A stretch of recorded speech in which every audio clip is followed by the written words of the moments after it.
The Call of the Wild by Jack London.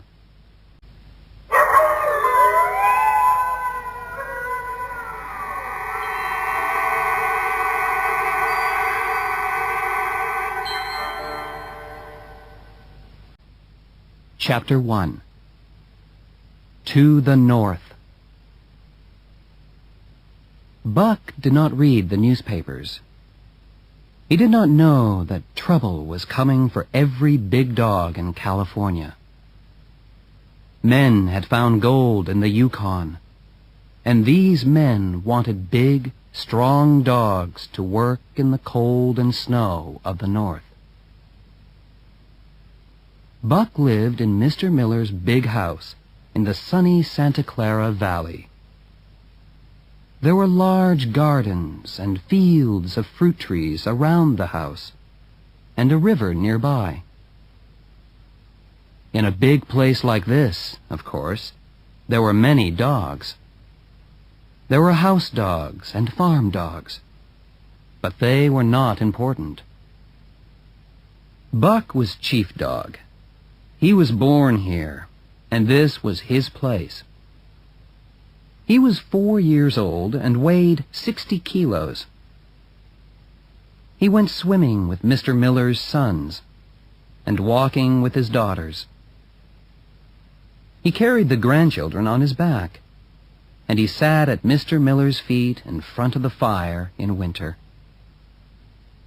But this was 1897. And Buck did not know that men and dogs were hurrying to northwest Canada to look for gold. And he did not know that Manuel, one of Mr. Miller's gardeners, needed money for his large family. One day, when Mr. Miller was out, Manuel and Buck left the garden together. It was just an evening walk, Buck thought. No one saw them go, and only one man saw them arrive at the railway station. This man talked to Manuel and gave him some money. Then he tied a piece of rope around Buck's neck. Buck growled and was surprised when the rope was pulled hard around his neck. He jumped at the man. The man caught him, and suddenly Buck was on his back, with his tongue out of his mouth. For a few moments, he was unable to move, and it was easy for the two men to put him into the train. When Buck woke up, the train was still moving. The man was sitting and watching him, but Buck was too quick for him, and he bit the man's hand hard. Then the rope was pulled again, and Buck had to let go. That evening, the man took Buck to the back room of a bar in San Francisco. The barman looked at the man's hand and trousers, covered in blood. "How much are they paying you for this?" he asked. "I only get $50. "And the man who stole him? How much did he get?" asked the barman. $100. He wouldn't take less." "That makes $150. It's a good price for a dog like him. Here, help me to get him into this."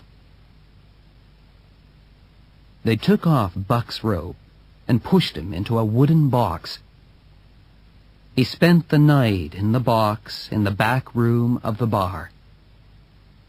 His neck still ached with pain from the rope, and he could not understand what it all meant. What did they want with him, these strange men? And where was Mr. Miller? The next day, Buck was carried in the box to the railway station and put on a train to the north. For 2 days and nights, the train traveled north, and for 2 days and nights, Buck neither ate nor drank. Men on the train laughed at him and pushed sticks at him through the holes in the box. For 2 days and nights, Buck got angrier and hungrier and thirstier. His eyes grew red, and he bit anything that moved. In Seattle, 4 men took Buck to a small, high-walled back garden, where a fat man in an old red coat was waiting. Buck was now very angry indeed, and he jumped and bit at the sides of his box. The fat man smiled and went to get an axe and a club. "Are you gonna take him out now?" asked one of the men. "Of course," answered the fat man, and he began to break the box with his axe. Immediately, the 4 other men climbed up onto the wall to watch from a safe place. As the fat man hit the box with his axe, Buck jumped at the sides, growling and biting, pulling with his teeth at the pieces of broken wood. After a few minutes, there was a hole big enough for Buck to get out. "Now, come here, Red Eyes," said the fat man, dropping his axe and taking the club in his right hand. Buck jumped at the man, 60 kilos of anger, his mouth wide open, ready to bite the man's neck. Just before his teeth touched the skin, the man hit him with the club. Buck fell to the ground. It was the first time anyone had hit him with a club, and he did not understand. He stood up and jumped again. Again the club hit him, and he crashed to the ground. 10 times he jumped at the man, and 10 times the club hit him.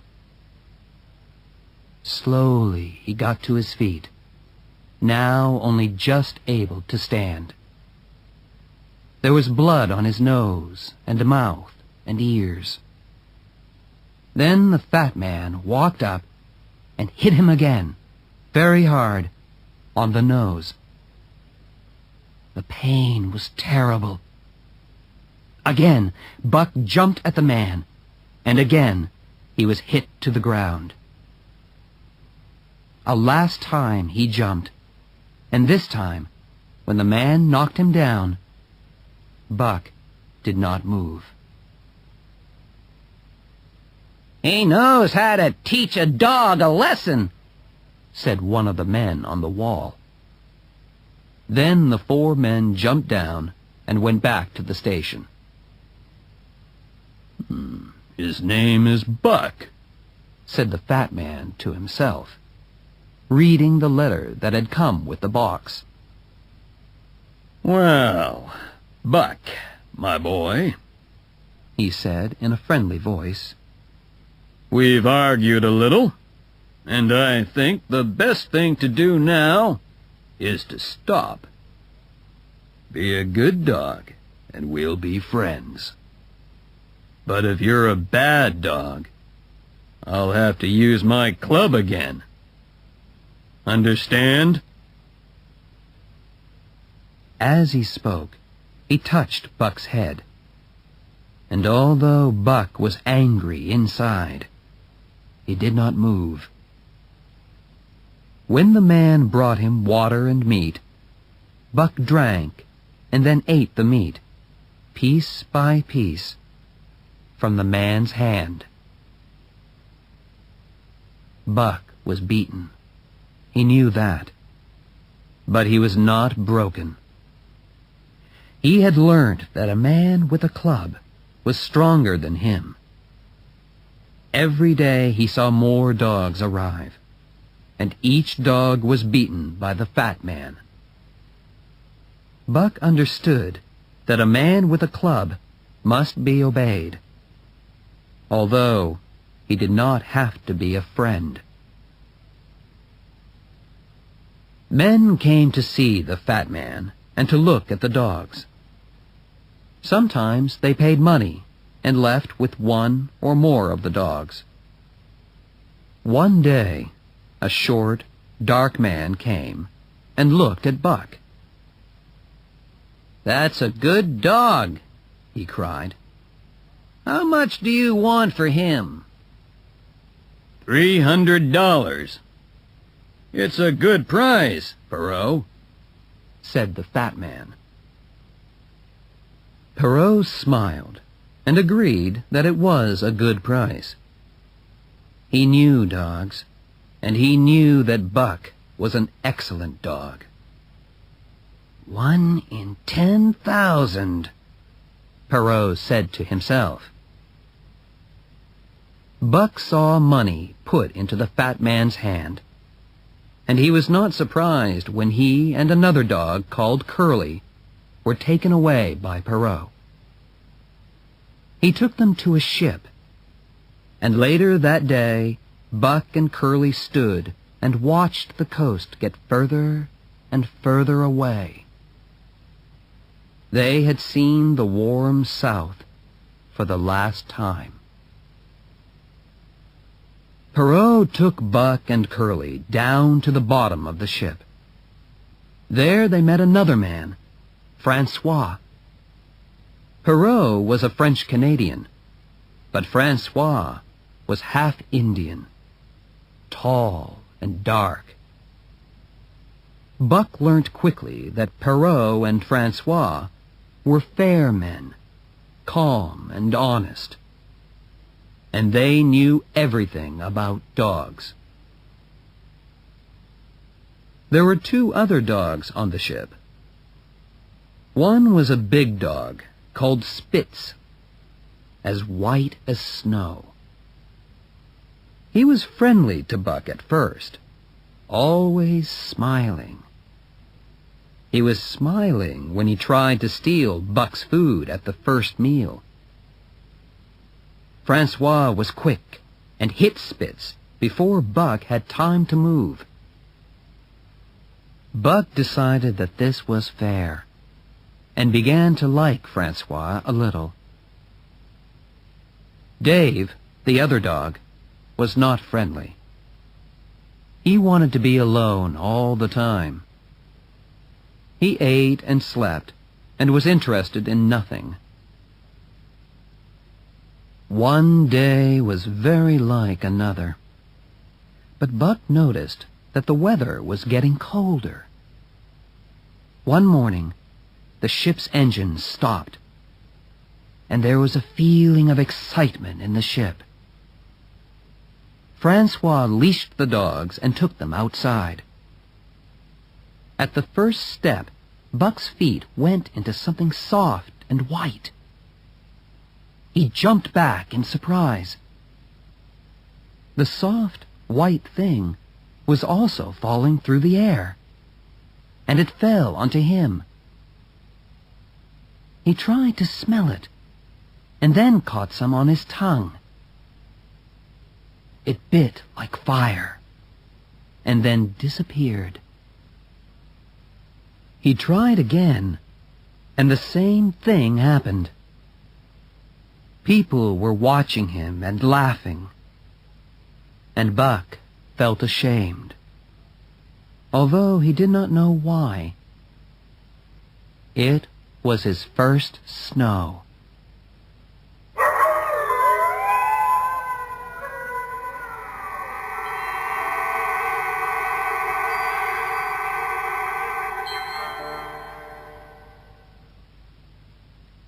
Chapter 2. The Law of Club and Tooth. Buck's first day at Dyea Beach was terrible. Every hour there was some new, frightening surprise. There was no peace, no rest, only continual noise and movement. And every minute there was danger, because these dogs and men were not town dogs and men. They knew only the law of club and tooth. Buck had never seen dogs fight like these dogs. They were like wolves. In a few minutes, he learnt this from watching Curly.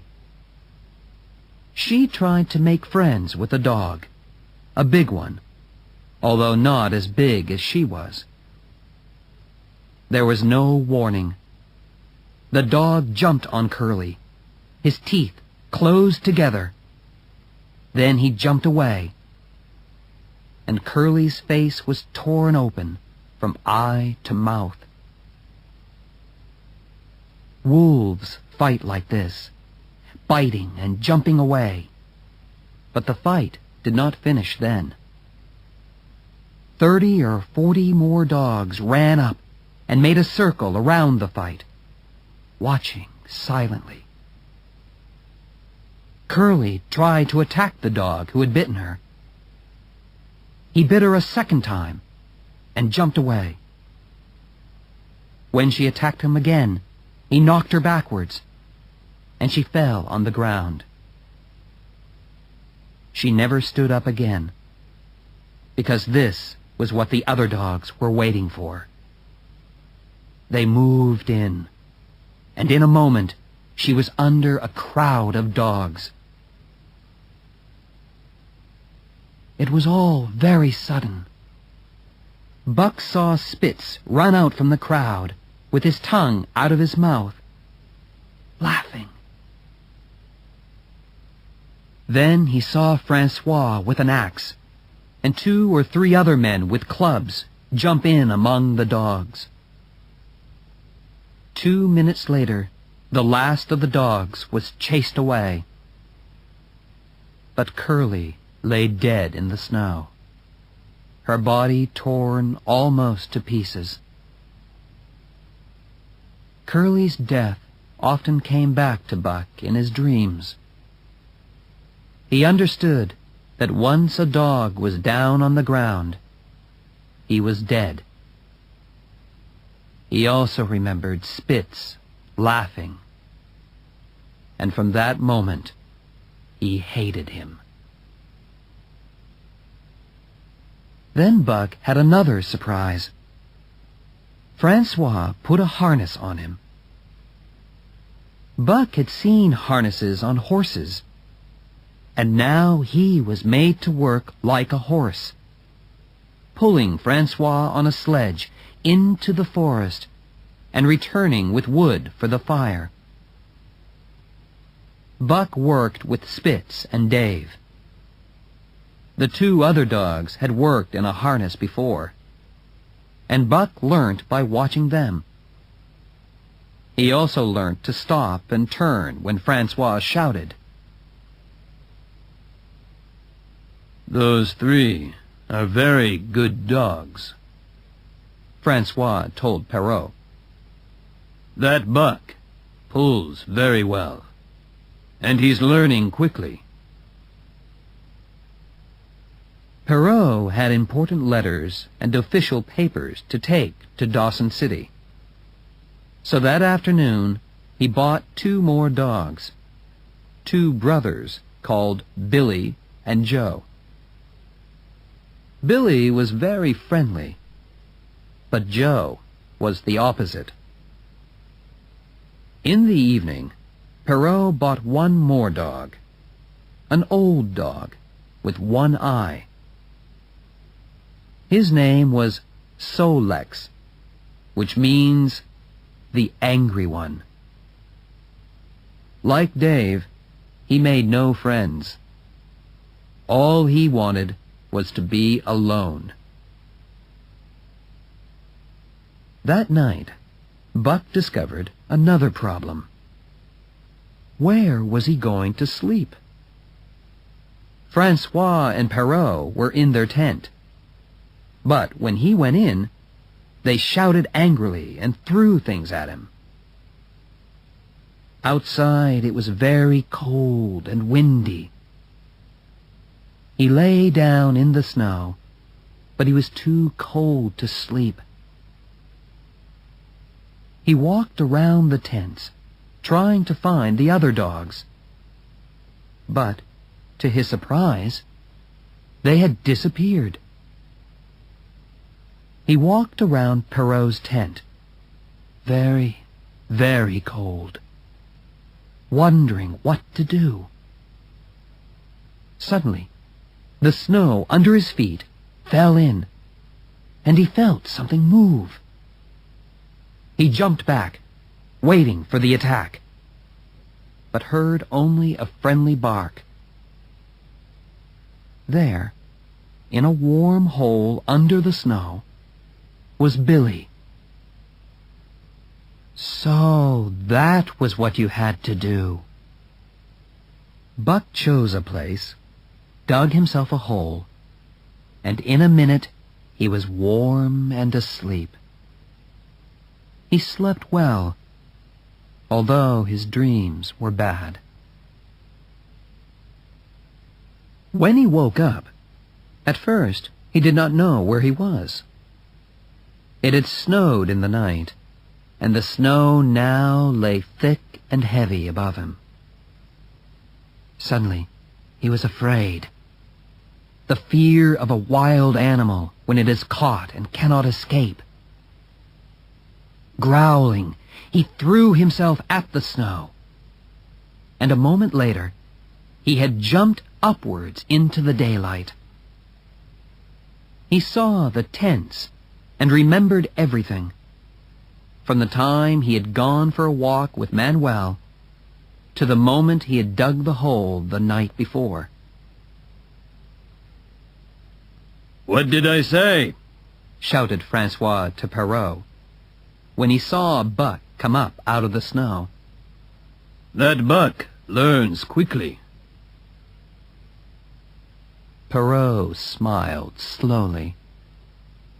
He was carrying important papers, and he needed good dogs. He was very pleased to have Buck. They bought 3 more dogs that morning, and a quarter of an hour later, all 9 dogs were in harness and on their way up the Daya Canyon. Buck was not sorry to be moving, and although it was hard work, he almost enjoyed it. He was also surprised to see that Dave and Solex no longer looked bored and miserable. Pulling in a harness was their job, and they were happy to do it. Dave was sledge dog, the dog nearest to the sledge. In front of him was Buck. Then came Solex. In front of them were the 6 other dogs, with Spitz as leader at the front. Francois had put Buck between Dave and Solex because they could teach him the work. Buck learnt well, and they were good teachers. When Buck pulled the wrong way, Dave always bit his leg, but only lightly. Once, when they stopped, Buck got tied up in his harness, and it took 10 minutes to get started again. Both Dave and Solex gave him a good beating for that mistake. Buck understood, and was more careful after that. It was a hard day's journey, up the Daya Canyon and into the mountains. They camped that night at Lake Bennett. Here there were thousands of gold miners. They were building boats to sail up the lake when the ice melted in the spring. Buck made his hole in the snow and slept well, but was woken up very early and harnessed to the sledge. The first day, they had traveled on snow that had been hardened by many sledges, and they covered 60 kilometers. But the next day, and for days afterwards, they were on new snow. The work was harder and they went slowly. Usually, Perrault went in front, on snowshoes, flattening the snow a little for the dogs. Francois stayed by the sledge. Sometimes the two men changed places. But there were many small lakes and rivers, and Perrault understood ice better. He always knew when the ice across a river was very thin. Day after day, Buck pulled in his harness. They started in the morning before it was light, and they stopped in the evening after dark, ate a piece of fish, and went to sleep in their holes under the snow. Buck was always hungry. Francois gave him 750 grams of dried fish a day, and it was never enough. The other dogs were given only 500 grams. They were smaller and could stay alive on less food. Buck learned to eat quickly. If he was too slow, the other dogs stole his food. He saw Pike, one of the new dogs, steal some meat from the sledge when Perrault wasn't looking. The next day, Buck stole some and got away unseen. Perrault was very angry, but he thought another dog, Dub, had taken it, and so punished him instead of Buck. Buck was learning how to live in the north. In the south, he had never stolen, but there he had never been so hungry. He stole cleverly and secretly, remembering the beatings from the man with the club. Buck was learning the law of club and tooth. He learned to eat any food, anything that he could get his teeth into. He learned to break the ice on water holes with his feet when he wanted to drink. He was stronger, harder, and could see and smell better than ever before. In a way, he was remembering back to the days when wild dogs traveled in packs through the forest, killing for meat as they went. It was easy for him to learn to fight like a wolf, because it was in his blood. In the evenings, when he pointed his nose at the moon and howled long and loud, he was remembering the dogs and wolves that had come before him.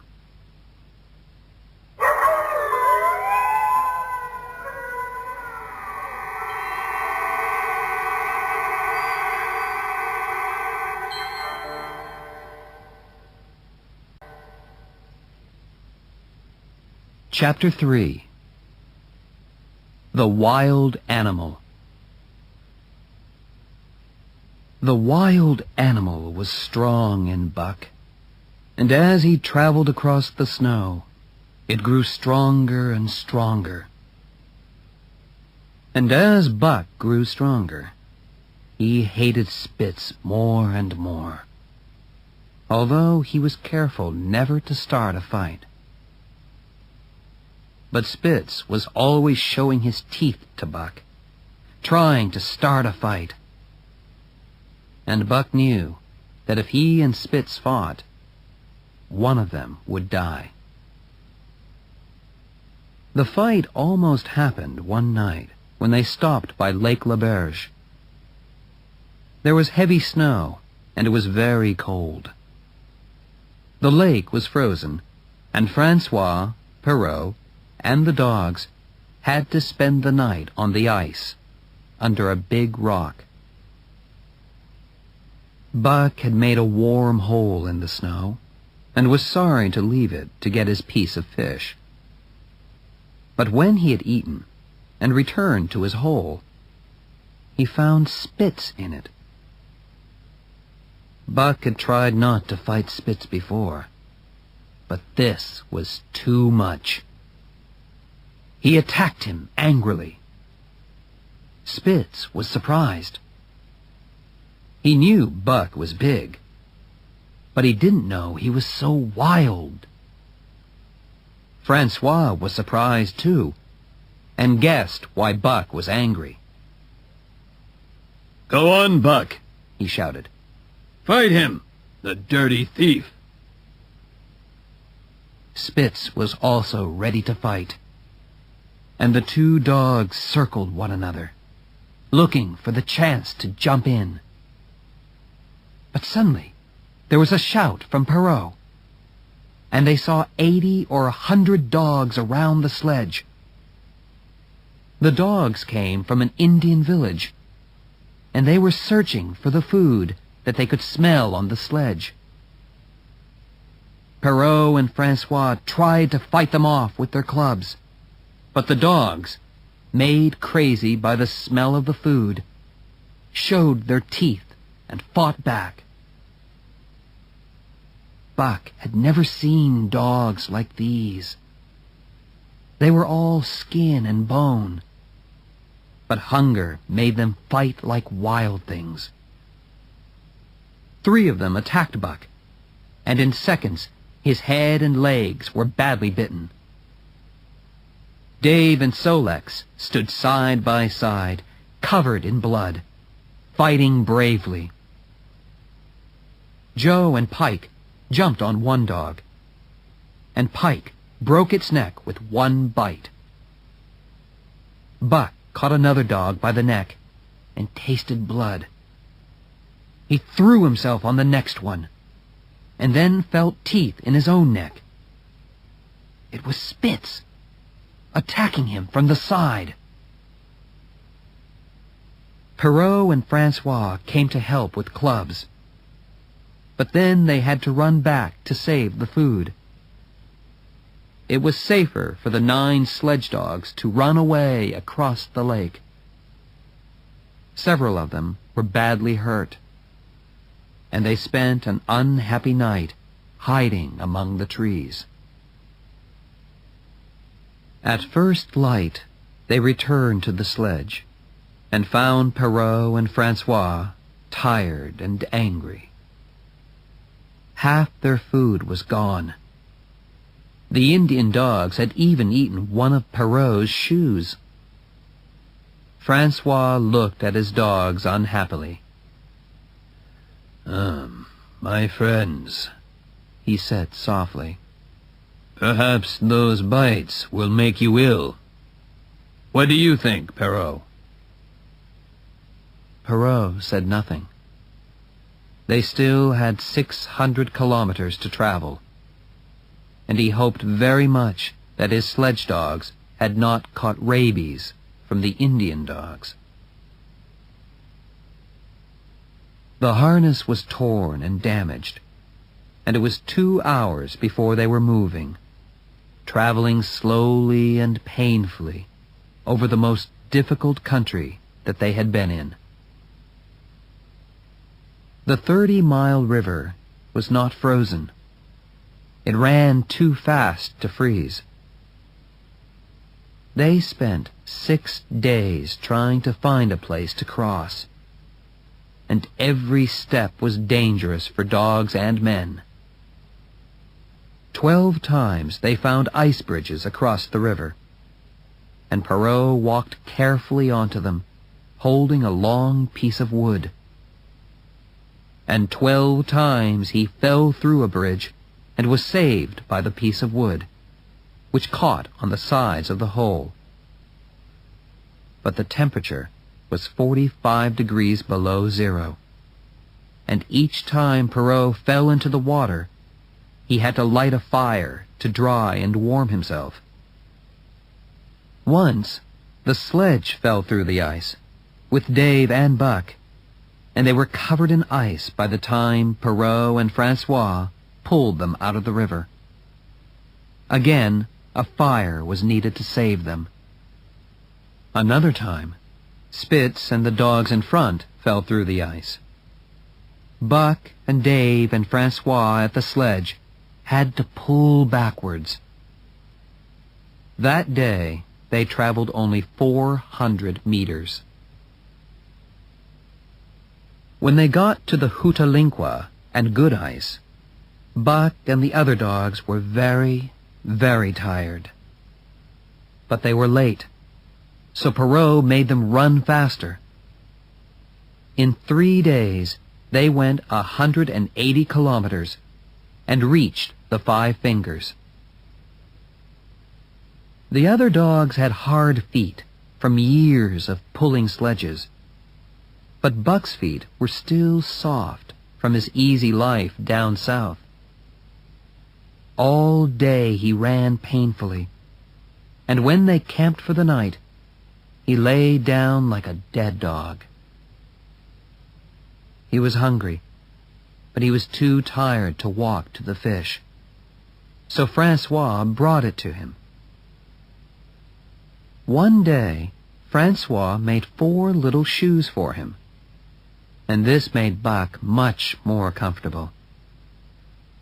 Francois forgot the shoes one morning, and Buck refused to move.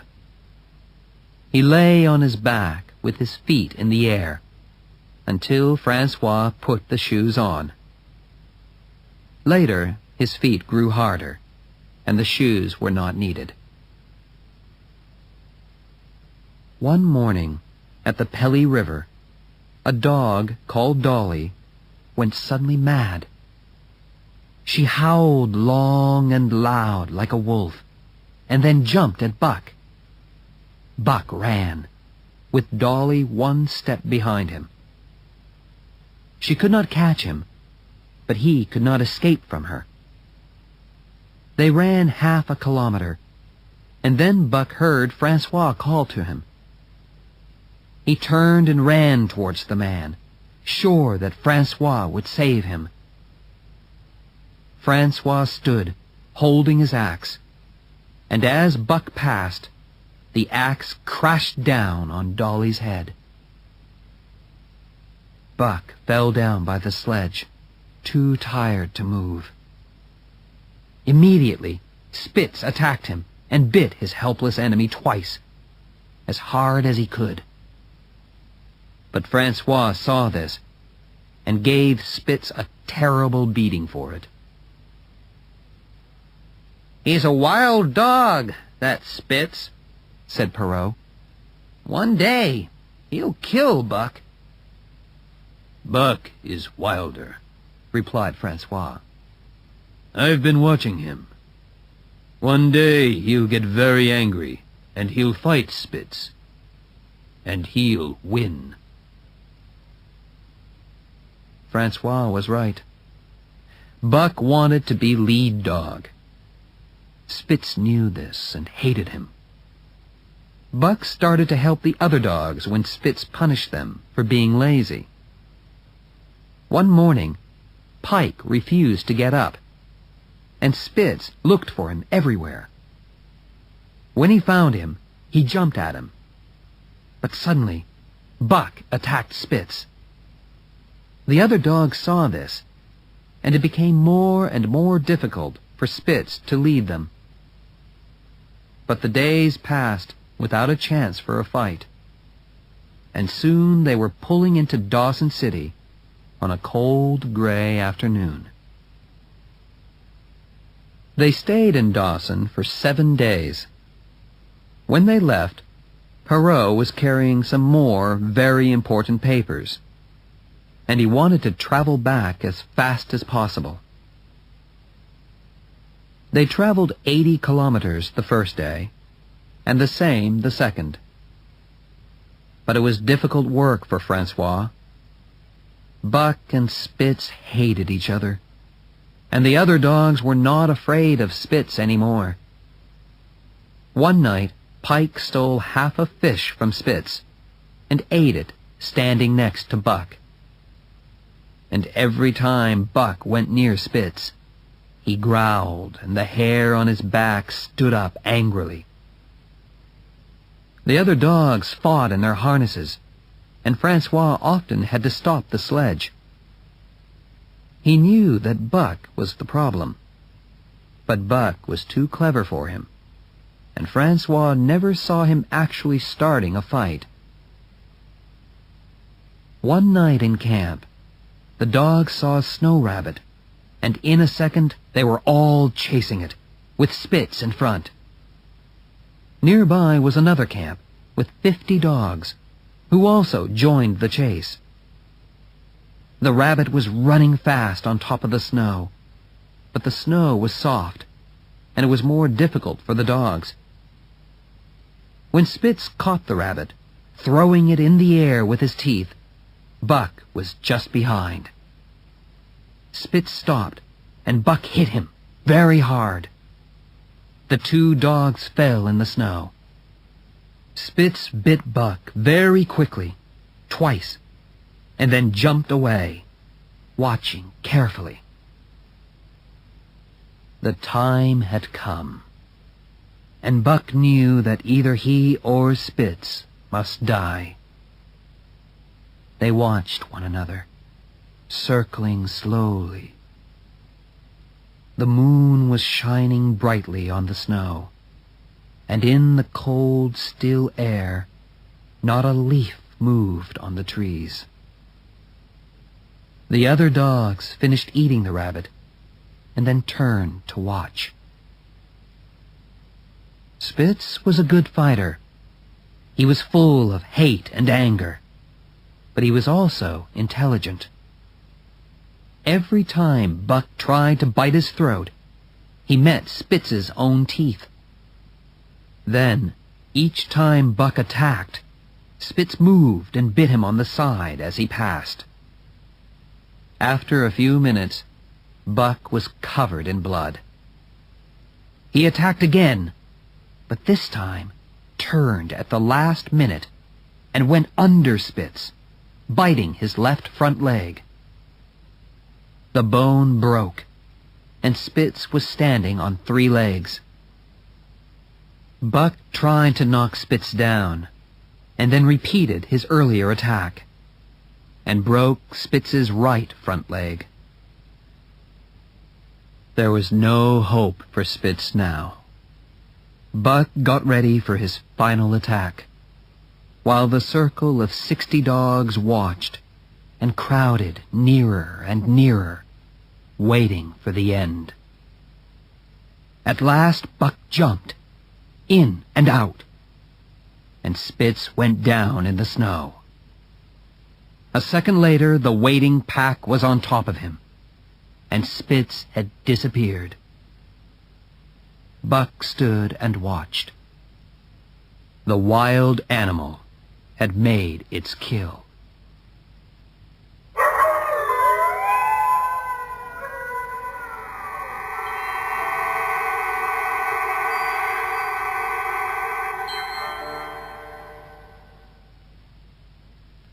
Chapter 4. The New Lead Dog. Well, what did I say? Buck's a real fighter, all right, said Francois the next morning, when he discovered that Spitz had disappeared, and that Buck was covered in blood. "Spitz fought like a wolf," said Perrault, as he looked at the bites all over Buck. "And Buck fought like 10 wolves," answered Francois. "And we'll travel faster now. No more Spitz, no more trouble." Francois started to harness the dogs. He needed a new lead dog, and decided that Solex was the best dog that he had. But Buck jumped at Solex and took his place. "Look at Buck," said Francois, laughing. "He's killed Spitz, and now he wants to be lead dog. Go away, Buck." He pulled Buck away and tried to harness Solex again. Solex was unhappy too. He was frightened of Buck, and when Francois turned his back, Buck took Solex's place again. Now Francois was angry. "I'll show you," he cried, and went to get a heavy club from the sledge. Buck remembered the man in the red coat and moved away. This time, when Sol-leks was harnessed as lead dog, Buck did not try to move in. He kept a few meters away and circled around Francois carefully. But when Francois called him to his old place in front of Dave, Buck refused. He had won his fight with Spitz, and he wanted to be lead dog. For an hour, the two men tried to harness him. Buck did not run away, but he did not let them catch him. Finally, Francois sat down, and Perrault looked at his watch. It was getting late. The two men looked at one another and smiled. Francois walked up to Sol-leks, took off his harness, led him back, and harnessed him in his old place. Then he called Buck. All the other dogs were harnessed, and the only empty place was now the one at the front. But Buck did not move.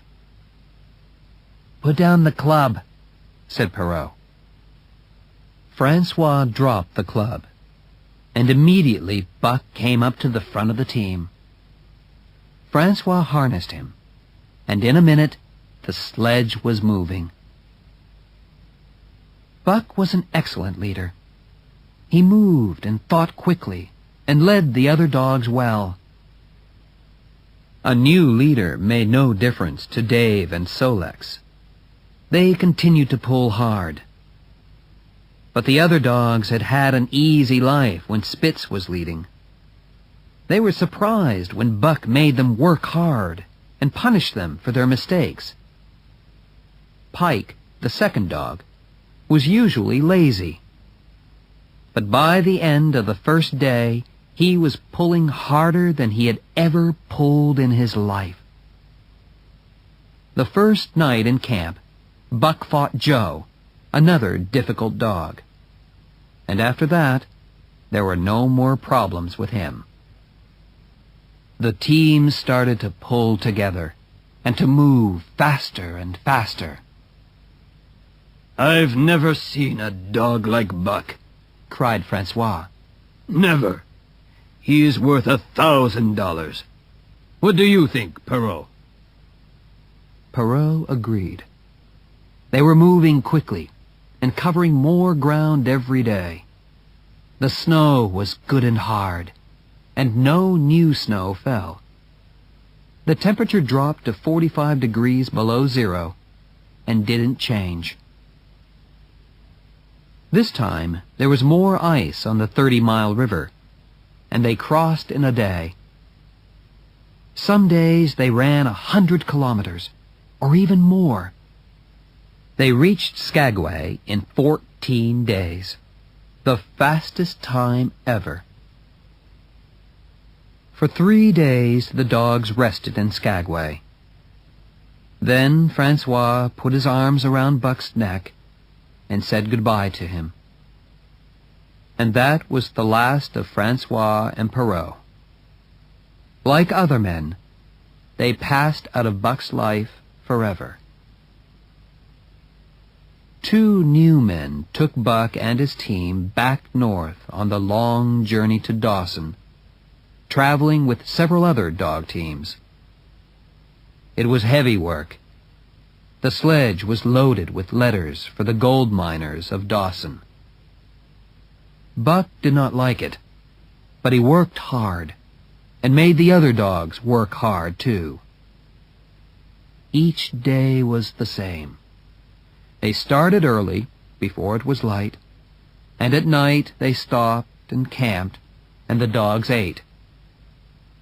For the dogs, this was the best part of the day. First eating, then resting by the fire. Buck liked to lie by the fire, looking at the burning wood. Sometimes he thought about Mr. Miller's house in California. More often, he remembered the man in the red coat and his club. The death of Curly, the fight with Spitz, and the good things that he had eaten. But sometimes he remembered other things. These were things that he remembered through his parents, and his parents' parents, and all the dogs which had lived before him. Sometimes, as he lay there, he seemed to see, in a waking dream, a different fire. And he saw next to him, not the Indian cook, but another man. A man with shorter legs and longer arms. This man had long hair and deep eyes, and made strange noises in his throat. He was very frightened of the dark, and looked around him all the time, holding a heavy stone in his hand. He wore the skin of an animal on his back, and Buck could see thick hair all over his body. Buck sat by the fire with this hairy man, and in the circling darkness beyond the fire, he could see many eyes, the eyes of hungry animals waiting to attack. And he growled softly in his dream, until the Indian cook shouted, "Hey, Buck, wake up!" Then the strange world disappeared, and Buck's eyes saw the real fire again. When they reached Dawson, the dogs were tired and needed a week's rest. But in 2 days they were moving south again, with another heavy load of letters. Both dogs and men were unhappy. It snowed every day as well, and on soft new snow, it was harder work pulling the sledges. The men took good care of their dogs. In the evenings, the dogs ate first, the men second, and they always checked the dogs' feet before they slept. But every day the dogs became weaker. Buck had pulled sledges for 3,000 kilometers that winter, and he was as tired as the others. But Dave was not only tired, he was ill.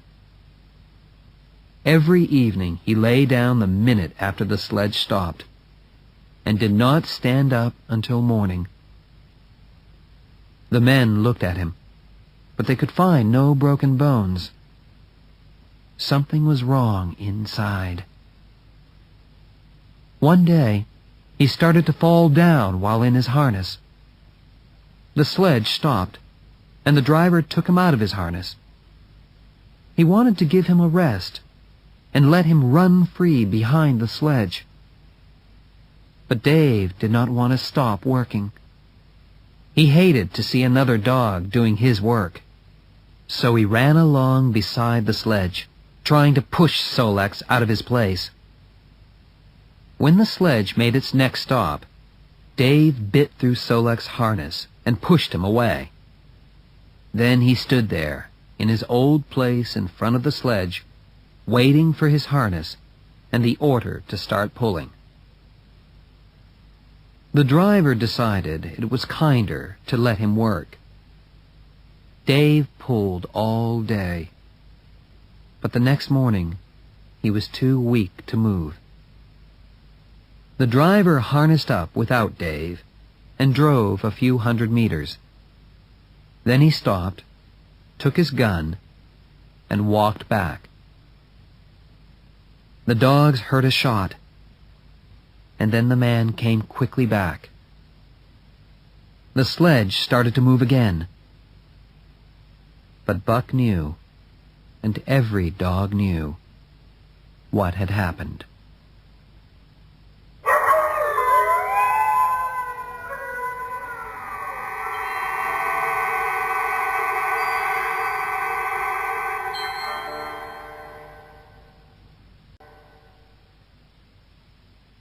Chapter 5. More Hard Work.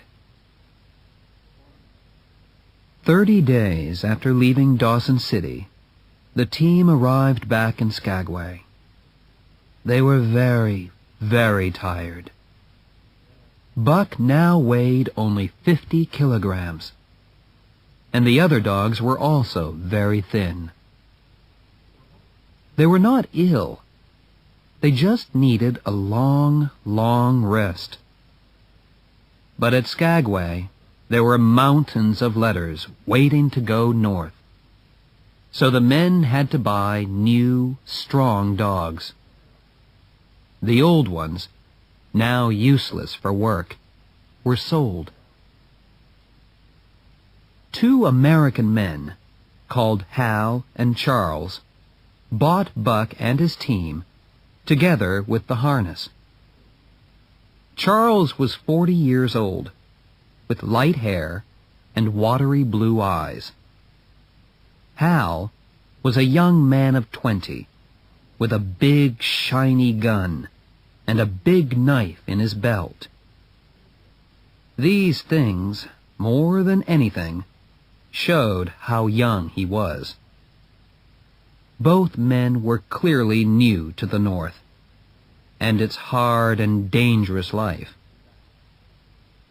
They took the dogs back to their untidy camp, where a woman was waiting. This was Mercedes, Charles's wife and Hal's sister. Buck watched the men take down the tent and load all their luggage on the sledge. They didn't know how to do it sensibly, and every time they put something on the sledge, Mercedes moved it. Often they had to take things off the sledge and start again. 3 men came up and watched, laughing.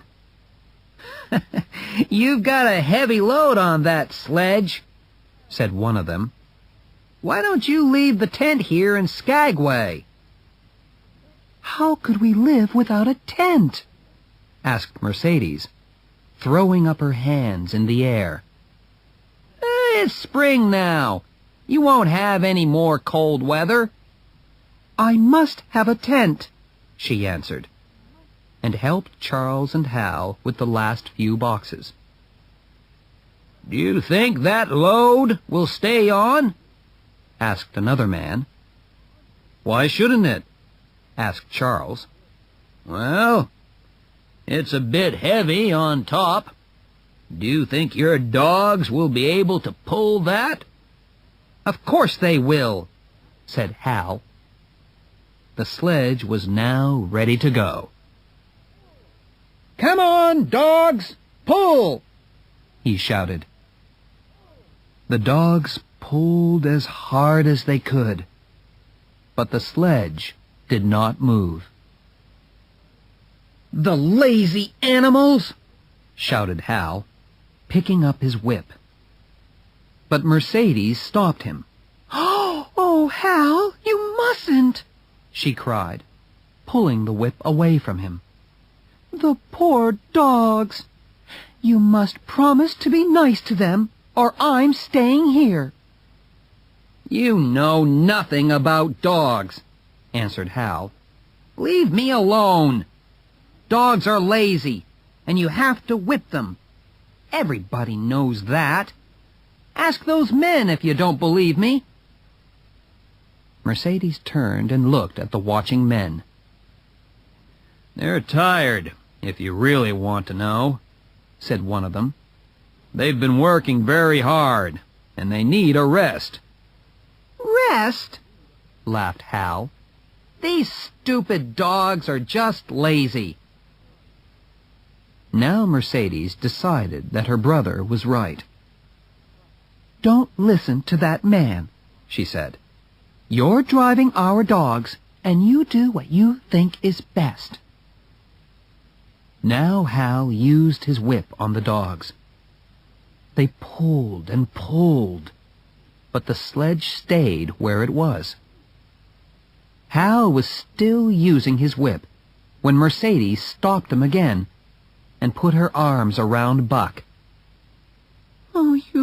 Poor, poor dears, she said. Why don't you pull hard? Then nobody will whip you. One of the men watching now spoke again. I don't care what happens to you, he said, but I'm sorry for the dogs. The sledge is frozen to the snow, and you'll have to break it out. Push it from one side to the other to break the ice. Hal tried again, but this time he broke the ice under the sledge. The heavy sledge started to move slowly. Buck and his team pulling hard under the whip. After 100 meters, they had to turn into another street. It was a difficult turn, with a top-heavy load, and Hal was not a good driver. As they turned, the sledge went over onto its side, throwing boxes and packets into the street. The dogs didn't stop. The sledge was not so heavy now, and they pulled it easily on its side. The whip had made them angry, and they started to run. Hal cried, "Stop!" But the dogs continued through Skagway, and the rest of the luggage fell off as they ran. People helped to catch the dogs and to pick up all the things from the street. They also told the men that if they wanted to reach Dawson, they needed twice as many dogs and half as much luggage. Hal and Charles went back to the camp and started to look at the luggage and throw things away. Tent, blankets, and plates were taken out. Mercedes cried when most of her clothes went. When they had finished, Mercedes was still crying. There was a lot of luggage on the road, and there was still a lot to go on the sledge. Then Charles and Hal went out and bought 6 more dogs, so they now had 14. But the new dogs were not real sledge dogs, and they knew nothing about the work. Charles and Hal put them into harness, but Buck could not teach them how to pull a sledge.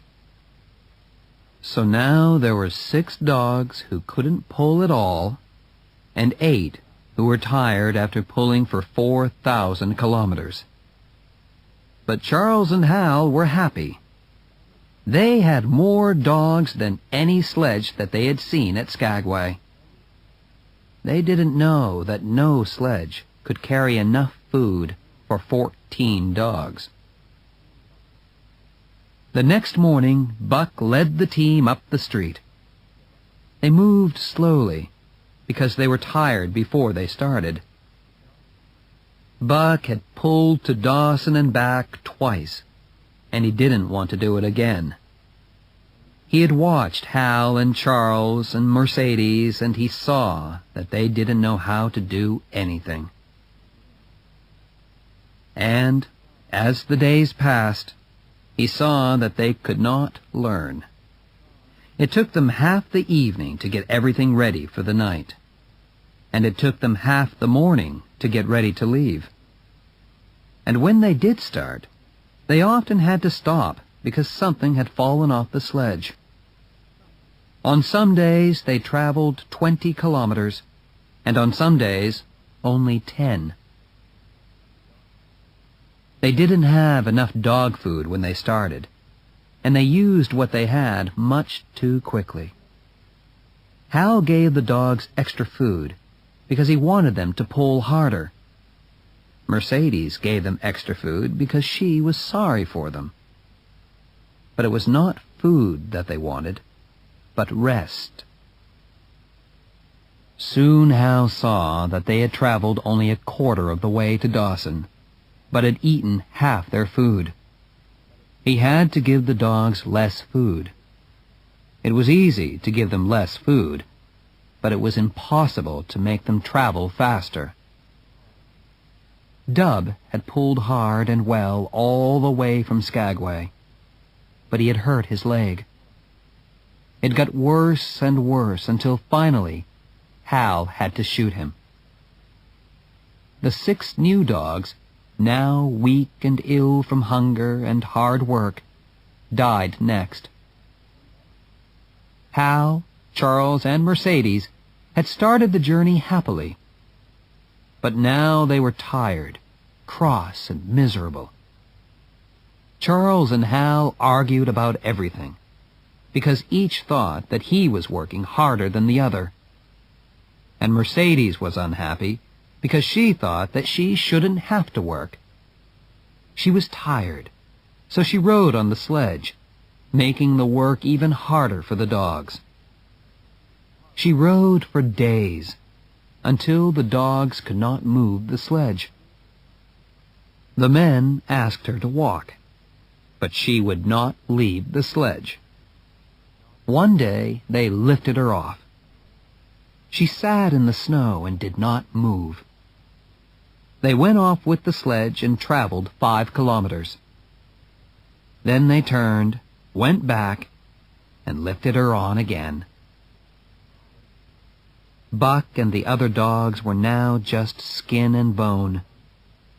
They pulled when they could, and when they couldn't, they lay down in the snow. When they were whipped, they stood up and tried to pull again. One day, Billy fell and could not stand up. Hal killed him and threw him into the snow. Buck and the other dogs knew that soon they were going to die too. On the next day, Kuna died, and there were only 5 dogs left: Joe, Pike, Solex the One-Eyed, Teak, and Buck. It was beautiful spring weather. The snow and ice were melting, the plants were growing, and the forest animals were waking from their winter sleep. It was a lovely morning when the 2 men and the 5 dogs pulling Mercedes on the sledge came into John Thornton's camp at White River. They stopped, and the dogs dropped down immediately to rest. John Thornton was mending an axe, and he went on working as he talked to Hal. "Is it safe to cross the river here?" asked Hal. "No, the ice is too thin. It's much too dangerous," answered Thornton. "People have told us that before," laughed Hal, "but we got here with no problems." "Only somebody very stupid would cross the White River here," said Thornton. "That's what you think," said Hal. "But we've got to get to Dawson." He picked up his whip. "Come on, Buck! Get up now! Let's go!" Thornton went on working. He had warned them, but he knew he couldn't stop these stupid men from going on. But Buck didn't get up. Solex stood up slowly, then Teak and Joe, and finally Pike. But Buck stayed where he was. The whip came down on him again and again. Thornton started to speak, then stopped, and began to walk up and down. Hal now put down his whip and started to hit Buck with a club. But Buck had decided not to get up. He had felt thin ice under his feet all day, and he saw thin ice in front of him. The club hit him again and again, but Buck felt almost nothing. Then suddenly, with a wild cry, John Thornton jumped on Hal, throwing him backwards. Mercedes screamed. "If you hit that dog again, I'll kill you," Thornton shouted. "He's my dog," Hal replied. There was blood on his face. "Get out of my way, or I'll hit you too. I'm going to Dawson." Thornton stood between Hal and Buck and did not move. Hal took out his long knife, but Thornton knocked it out of his hand. Mercedes screamed again. Then Thornton picked up Hal's knife and cut Buck out of the harness. Hal didn't want to fight, and Buck was not worth fighting for. He was nearly dead. Hal started the sledge and went down towards the river. Buck lifted his head and watched the sledge move away. Pike was leading, and Joe, Teek, and Solex were behind him. Hal was walking in front of the sledge, and Mercedes was riding on it. Charles was walking behind. As Buck watched, Thornton felt his body with gentle hands, searching for broken bones. Buck was very thin, very tired, and very weak. But Thornton didn't think he was going to die. Then both dog and man watched the sledge as it went slowly out onto the ice in the middle of the river. Suddenly, the back of the sledge went down, and the front went up into the air. Mercedes screamed, and Charles turned and took one step back. Then a big piece of ice broke off, and dogs, sledge, and people disappeared. There was only a big hole in the ice. John Thornton and Buck looked at one another. "You poor thing," said John Thornton, and Buck licked his hand.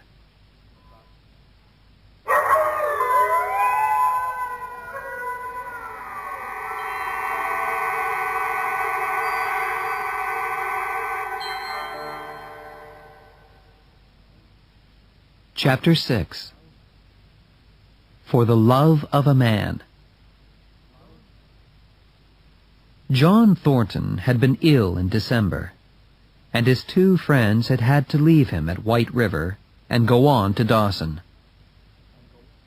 They left him in the camp with plenty of food, and with his two dogs, Skeet and Blackie. Now the spring had come, and he was almost well. He lay in the sun by the river with Buck, watching the water and listening to the birds, slowly getting stronger and stronger. A rest is very welcome after running 5,000 kilometers, and Buck slowly got fatter and stronger. It was a peaceful, lazy time for both man and dogs, while they waited for Thornton's friends to return from Dawson. Skeet made friends with Buck immediately, and while Buck was still very ill, every morning she washed his cuts carefully with her tongue. Blackie, too, was friendly, and as Buck grew stronger, the three dogs often played games together. Sometimes Thornton joined the games, too. The days passed very happily, and for the first time, Buck learned to love. He had never loved a man before. He and Mr. Miller in the Santa Clara Valley had been very good friends, but Buck had not loved him. John Thornton had saved his life, but he was also a man who was naturally kind to animals. He took very good care of his dogs, not because it was sensible to do that, but because he felt they were his children.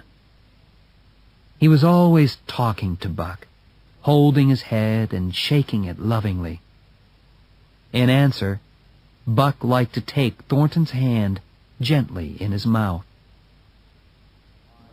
Buck was happy to lie on the ground all day and watch Thornton. And when Thornton spoke to him or touched him, Buck went wild with happiness. At first, he was afraid that Thornton was going to disappear, like Perrault and Francois. And at night, he sometimes woke up and went to the tent to make sure that he was still there. But something was changing in Buck. He had lived in the north a long time now, and he was almost a wild dog. He was happy to sit by Thornton's fire, but he sat as a wild animal, and his dreams were filled with other animals, dogs, half-wolves, and wild wolves. They seemed to call him into the forest, and sometimes Buck wanted to leave the fire and answer the call. But every time he went into the trees, his love for Thornton brought him back. It was only Thornton who stopped him going into the forest. Other men did not interest him. Visitors to the camp tried to make friends with him, but Buck stayed cold. When Thornton's two friends, Hans and Pete, arrived from Dawson, Buck refused to notice them at first. Then he saw that they were friends of Thornton's, and after that he accepted them. But they were not his friends. They were, like Thornton, kind men, and they understood that Buck loved Thornton, and him alone. Thornton, too, understood Buck. One day, Buck and the three men were sitting on some high rocks, 100 meters above the river. Thornton wondered if Buck would obey any order, even a crazy one. "Jump, Buck!" he shouted, pointing down to the river. A second later, the three men were holding Buck back as he tried to jump. "That was very strange," said Pete, when they had sat down again. "Not strange. Wonderful," said Thornton. "Terrible, too. Sometimes it frightens me." "Yes, I feel sorry for any man who hits you when Buck's near," said Pete. "So do I," said Hans. It happened in the autumn in Circle City. A man called Burton was starting a fight with another man in a bar. Thornton stepped between them to try to stop them. Buck was, as usual, lying in the corner watching. Burton hit Thornton, and he nearly fell, just catching a table. Buck flew through the air at Burton's throat. Burton saved his life by putting up his arm and was thrown onto the ground, with Buck on top of him. Buck took his teeth out of the man's arm and this time bit into his throat. Then a crowd of people pulled Buck off, and a doctor was called. Everyone agreed that Buck had only attacked because he saw Thornton in danger. And from that day, Buck's name became famous all over the north. Later that year, Buck saved Thornton in a different way. The three men were taking a boat down a fast and rocky river. Thornton was in the boat, while Hans and Pete moved along the riverbank, holding the boat with a rope. Buck followed them, keeping a worried eye on Thornton. They came to a more dangerous part of the river, and the boat started to go too quickly. Hans pulled on the rope to stop it, and pulled too hard.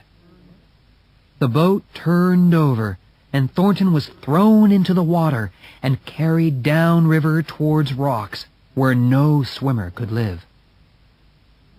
Buck jumped in immediately and swam 300 meters until he reached Thornton. Then he turned, and with Thornton holding his tail, Buck swam towards the riverbank. But they moved slowly, and all the time the river was carrying them towards the place where the water crashed 20 meters down onto rocks. Thornton knew that they would not get to the bank quickly enough, so he let go of Buck, held onto a rock in the middle of the water, and shouted, "Go, Buck, go!" Buck swam as hard as he could to the bank, and Pete and Hans pulled him out. It was hard for Thornton to hold on to his rock in that wild water, and his friends knew they had only a few minutes to save him. They tied their rope round Buck, who at once jumped into the river and tried to swim to Thornton. The first time, the water took him past the rock, and Pete and Hans had to pull him back. The second time, he swam higher up the river, and the water brought him down to Thornton. Thornton held on to Buck, and Hans and Pete pulled the rope as hard as they could. Man and dog disappeared under the water, banging into rocks, turning over and over, sometimes with Buck on top, sometimes Thornton. When Hans and Pete finally pulled them out, both seemed more dead than alive. But after a while, their eyes opened and life returned. That winter, at Dawson, Buck did something that made him even more famous in the North. It was also very helpful to the three men. They wanted to make a journey to look for gold in the East, and they needed money. They were in a bar one day when some of the men started to talk about dogs. One man said that he had a dog who was strong enough to pull a sledge with 200 kilos on it. Another said his dog could pull 250. A third man, called Matthewson, said his dog could pull 300 kilos. "That's nothing," said Thornton. "Buck can pull 350. "Can he break the sledge out when it's frozen to the ice, and then start it moving? And pull it 100 meters? Asked Matthewson. "He can break it out, and start it, and pull it 100 meters, said Thornton. "Well," said Matthewson, speaking slowly and loudly, "I've got $1,000 here, and I say he can't." As he spoke, he took a bag of gold and put it down on the table. Suddenly, Thornton was worried. He knew Buck was strong, but was he strong enough? Now 10 men were watching him and waiting. He didn't have $1,000, and neither did Hans or Pete. "I've got a sledge outside with 350 kilos on it," said Matthewson. "So, it's easy if you want to try." Thornton didn't know what to say. He looked at the other men in the bar. One of them was an old friend, Jim O'Brien. "Can you lend me $1,000, Jim?" he asked softly. "Sure," said O'Brien, putting another bag of gold next to Matthewson's. "But I don't think the dog can do it, John." Everybody went out into the street. There were 200 or 300 men around Matthewson's sledge. The sledge had been outside the bar for 2 hours, and it was frozen to the ice, in a temperature of 50 degrees below zero. Most of the men thought that Buck was not strong enough, and Matthewson smiled happily. "Shall we make it $2,000? he asked. Thornton, Hans, and Pete talked for a minute. They had only $400, but they added this to O'Brien's 1,000. Matthewson, very sure of winning, also put down another $400. Matthewson's 10 dogs were taken away, and Buck, who could feel the excitement in the air, was harnessed to the sledge. Buck was, without question, a very fine animal. Bright-eyed, intelligent, his thick coat shining with health, and he looked as strong as a horse. One man went up to Thornton. "I'll buy him now," he said. "I'll give you $800 for him." Thornton shook his head and sat down on the snow next to Buck. He held Buck's head in his hands and spoke softly into his ear. "If you love me, Buck, if you love me." Buck took Thornton's hand between his teeth, then let go, and Thornton stood up and stepped back. "Ready, Buck," he said. Buck pulled on the harness a little, getting ready. "Right!" cried Thornton. Buck pulled to the right, hard, stopped suddenly, and the ice under the sledge began to break. "Now, left!" called Thornton, and Buck pulled to the left, breaking more of the ice. "Now, pull!" Buck threw himself against his harness and pulled. He held his body low to the ground, his head down and forward, and his feet dug into the hard snow. Harder and harder he pulled. Suddenly, the sledge moved a centimeter, 2, 3, and little by little, it started to go forward across the snow.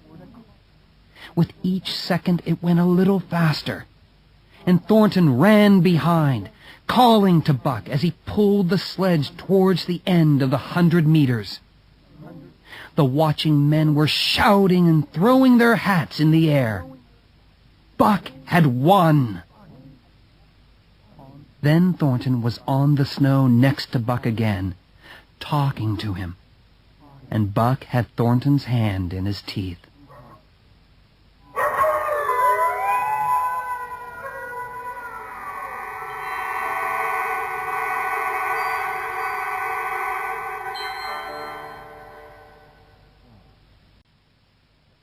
Chapter 7. The Call of the Wild.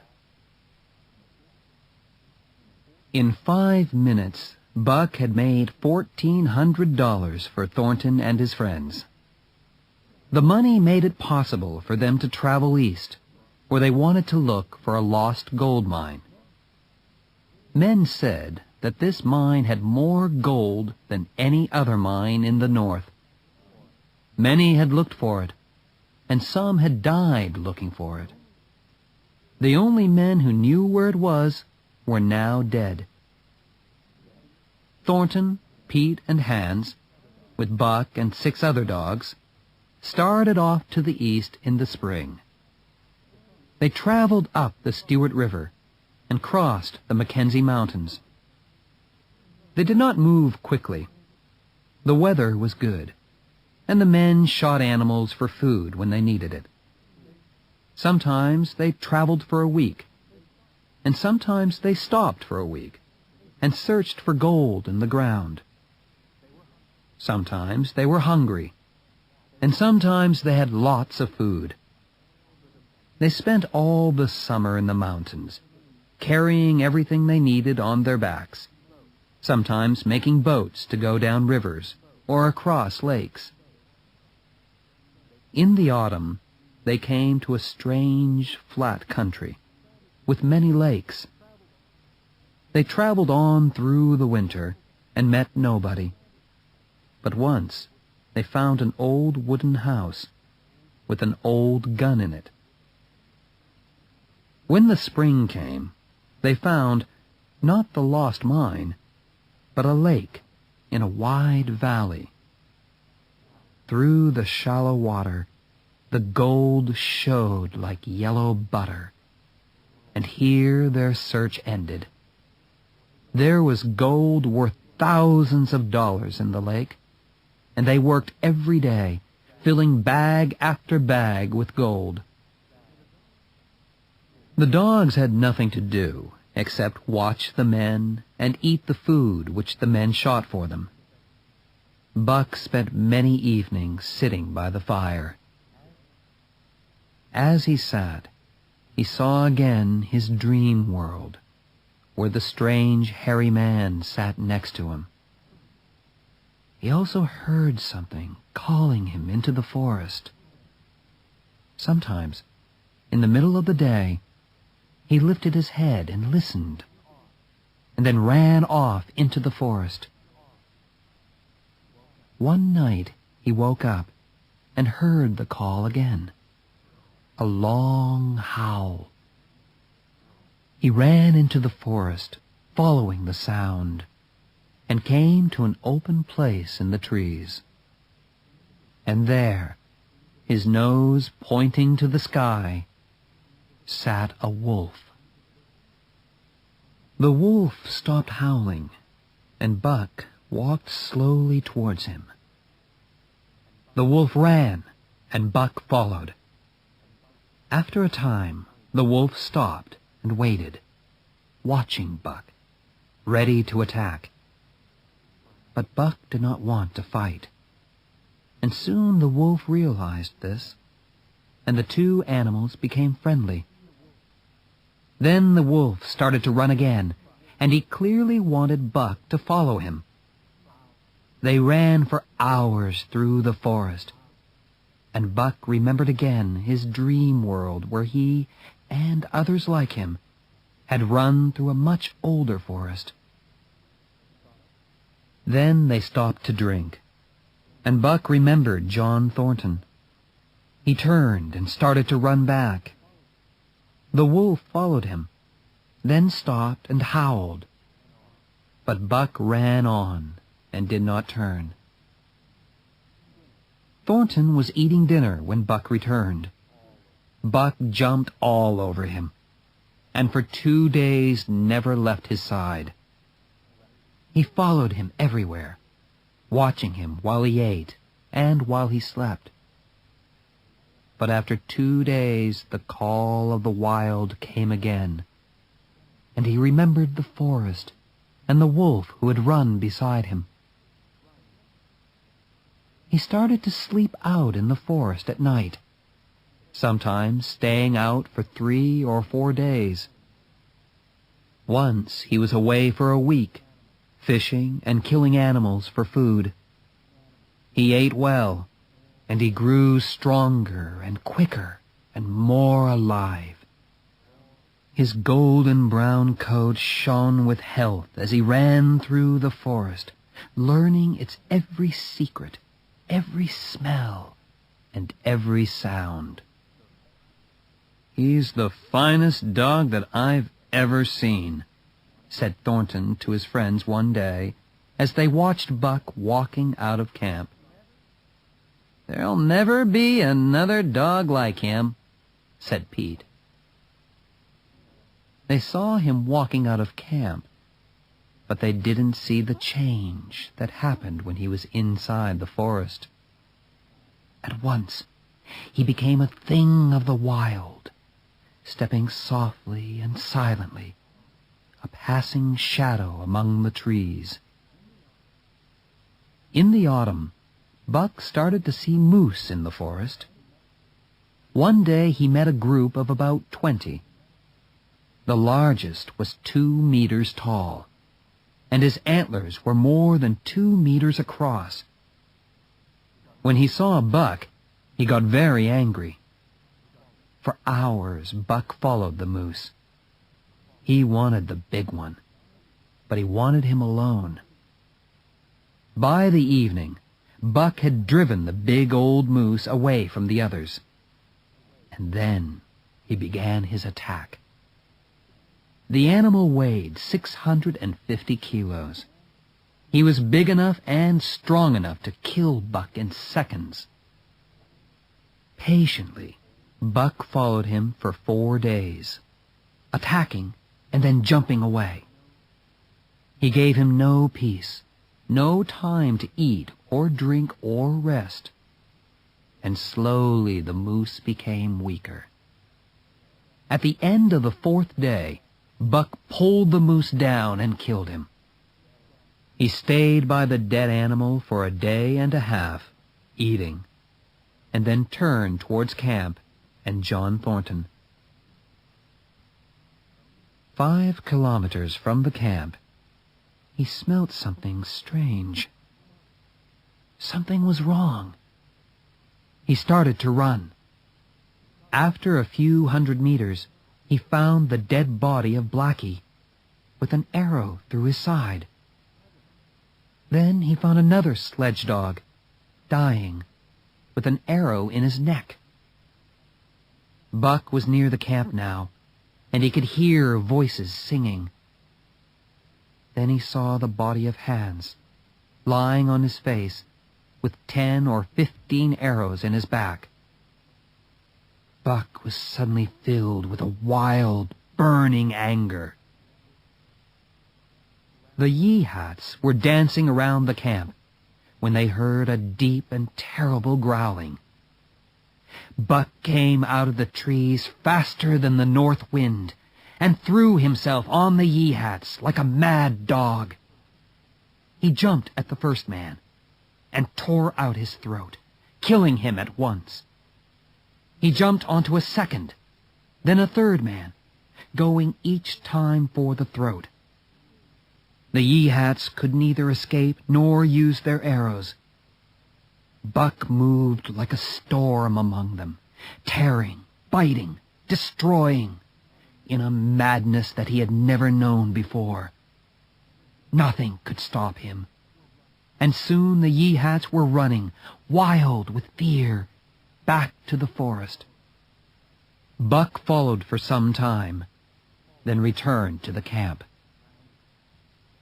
He found Pete, killed in his bed. He followed Thornton's smell to a deep pool, and found Skeet lying dead by the edge. Thornton's body was somewhere under the water. All day Buck stayed by the pool, or walked restlessly round the camp. But when the evening came, he heard new sounds from the forest. The wolves had come south for the winter, and were moving into Buck's Valley. They came into the camp in the moonlight, and Buck stood silently, waiting for them. Suddenly, the bravest wolf jumped at Buck. In a second, Buck had bitten, and then stood still again. The wolf was dead behind him. 3 more wolves jumped at him and were killed. Then the pack attacked in a crowd all at once, but not one of them could bring Buck down. He was too quick, too strong, too clever for them all. After half an hour, the pack stopped attacking and moved away.